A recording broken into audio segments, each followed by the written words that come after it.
But with the House vote just hours away, what's really in this bill and how will it affect you? Andrew Rubin is the host of Healthcare Connect on Sirius XM Radio. Andrew, good morning. Good morning. So there's so much involved here. Let's try to break this down for how it affects everyone. And I want to start with senior citizens on Medicare and Medicaid.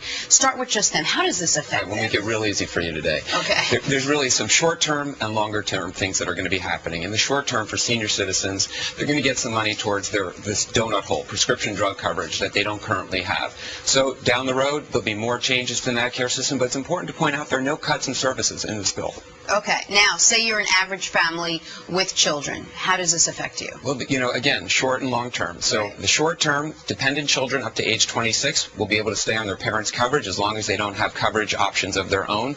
Longer term, if their families don't have health care insurance, they're going to be able to get health care insurance, and they're going to be, if they can't afford it, be subsidized. Andrew, the one thing that both the Democrats and the Republicans both exist on is the issue of pre-existing conditions. Does the bill address that? It sure does. It's going to take a little bit of time to get all this insurance reform worked out in terms of implementing it.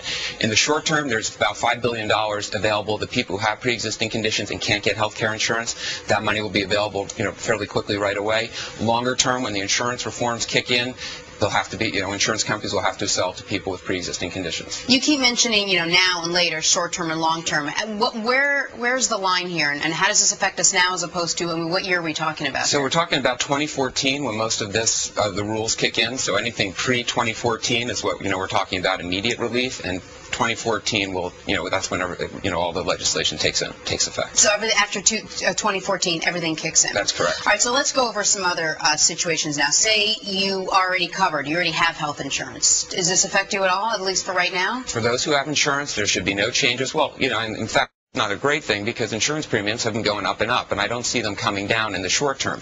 In the longer term, there'll be more competition through state exchanges. There's a lot of programs in this bill to start looking at costs in the system, taking out waste and fraud and abuse. There's even a pilot program for tort reform to see if that works, to get some excessive testing taken out of the system. So longer term, I think costs will come down for people. Then there's also the debate of whether this affects small business owners and their employees. Back and forth. Does it? Does it not? Is this a good thing or a bad thing? I talked to a lot of small business owners, in fact, a couple of them on my radio show this past week, where most small business owners want to provide health insurance for their employees, but they're small businesses. Money's tight, so they can't.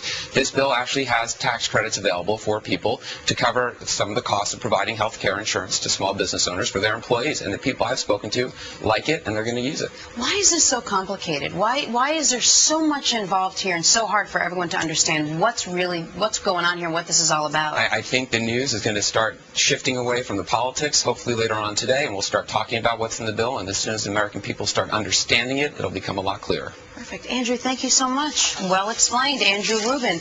Still to come on a Sunday edition of